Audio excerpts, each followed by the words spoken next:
எதிரி நடுங்க வேண்டுமா? இதை மட்டும் செய். சாணக்கியர். உன் எதிரியை வெல்ல ஆயுதம் தேவையில்லை, உன் நடத்தையே போதும். உன்னை வெறுப்பவன் யார் தெரியுமா? நீ அமைதியாக முன்னேறுவதை காண்பவன். சாணக்கியர் சொல்கிறார், எதிரியை பயமுறுத்தும் முதல் தந்திரம் மௌனம். அவன் திட்டும்போது நீ பதில் சொல்லாதே, அவன் குழம்புவான். இரண்டாவது, உன் திட்டங்களை யாரிடமும் சொல்லாதே. ரகசியம் தெரிந்த எதிரி ஆபத்தானவன், ரகசியமில்லாதவன் பலவீனமானவன். மூன்றாவது, உணர்ச்சியை காட்டாதே.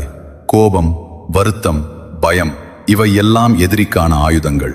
நான்காவது, உன் வளர்ச்சி அவனுக்கு பதிலாகட்டும். வார்த்தை அவனை பாதிக்காது, உன் வெற்றிதான் அவனை நடுங்க வைக்கும். கடைசியாக, எல்லோரிடமும் நல்லவன் ஆகாதே.